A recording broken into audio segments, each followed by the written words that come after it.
Assalamualaikum warahmatullahi wabarakatuh. Selamat siang, salam sejahtera untuk kita semua.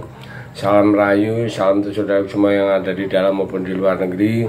Semoga sehat selalu. Untuk yang sakit mudah-mudahan cepat sembuh, yang bekerja mendapat rezeki yang berkah, amin. Impian Indonesia menjadi negara maju pada tahun 2045 nampaknya segera terwujud. Langkah dan strategi yang diambil pemerintah saat ini sudah pada trek yang benar menuju negara maju. Patut disyukuri bahwa mega proyek strategi proyek emas akan tetap berlanjut seperti terbukti adanya kabar membanggakan, yakni mobil terbang asal Korea produksi Hyundai akan uji terbang perdana di tanah air pada bulan Mei atau bulan Juni tahun ini, tepatnya di IKN. Seperti apa kehebatan mobil terbang Hyundai ini, dan apakah juga punya mobil terbang di Indonesia? Nah, jadi mari kita sedikit ya omon-omon ya tentang uji terbang ya. Tentu pembuktiannya bahwa perusahaan raksasa Korea ini telah melihat jika infrastruktur di sini sudah mendukung, karena akan sangat merugikan Hyundai jika infrastruktur, fasilitas dan kondisi lapangan tidak memadai untuk mobil terbang. Perlu diketahui bahwa taksi terbang memang masuk dalam sistem transportasi IKN yang disebut sebagai Intelligence Transport System atau ITS.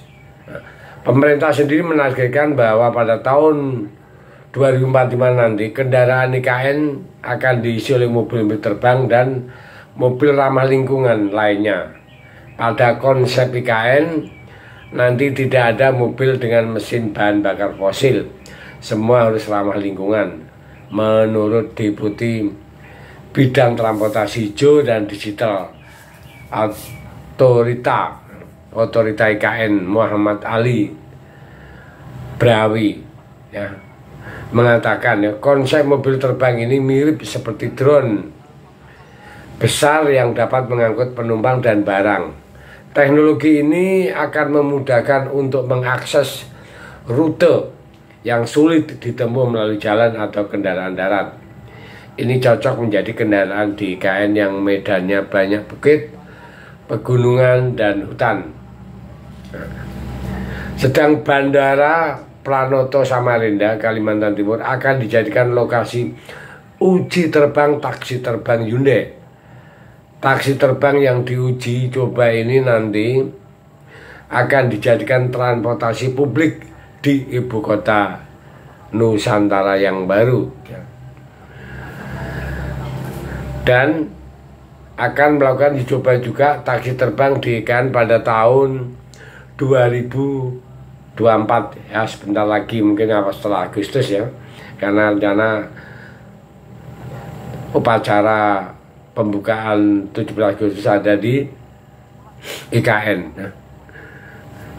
Rencana uji coba bisa dilakukan sebelum hari ulang tahun RI 79 pada 17 Agustus 1924. Dengan adanya terbang ini diharapkan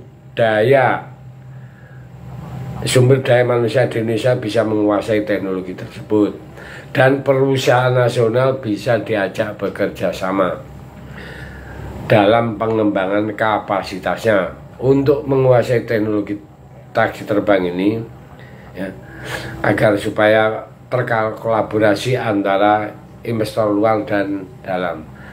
Adapun taksi terbang yang akan dicoba ini merupakan hasil kerjasama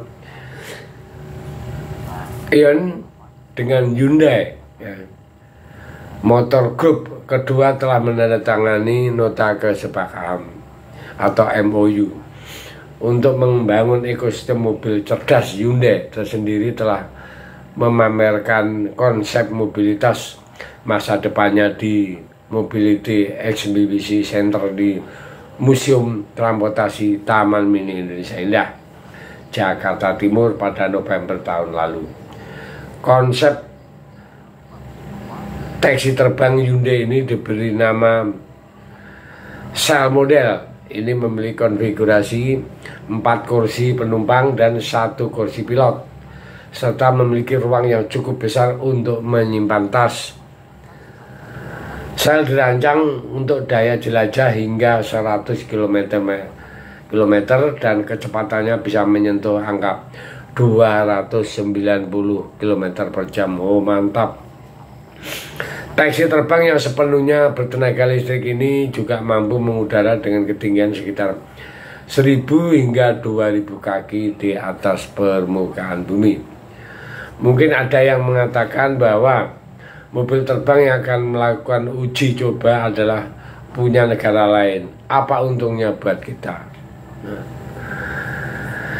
Memang teknologi orang lain, jangan salah, Indonesia juga akan punya mobil terbang karya sendiri. Kualitasnya juga boleh diadu dengan mobil terbang milik Hyundai. Ini kan cuma masalah kesiapan mobil terbang Hyundai. Ini lebih dulu siap terbang, nanti mobil terbang karya anak bangsa ini juga akan dipakai di kota-kota besar, lebih khususnya lagi di IKN. Taksi terbang atau kerap diistilahkan dengan mobil terbang buatan lokal Indonesia diberi nama Vela Alpa.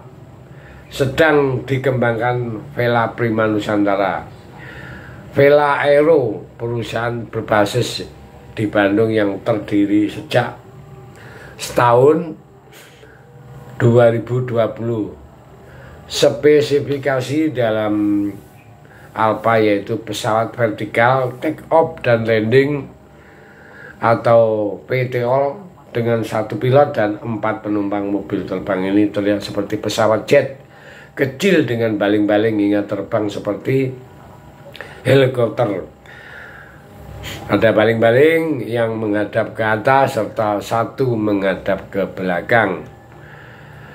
Di bagian burit Alpa panjangnya 10,8 meter, tingginya 4,2 meter dan entang sayapnya 13,1 meter. Kabinnya terdiri dari 2 ruangan terpisah, yakni ruang pilot dan penumpang. Muatan maksimal Alpa seberat 450 km. 400 kg maksimum take off atau alias berat tinggal landas maksimum 2,850 kg. Jadi perlu kita nantikan perkembangan mobil terbang ya, terutama karya anak bangsa. Kita ucapkan selamat bahwa Indonesia siap untuk jadi negara maju, merdeka.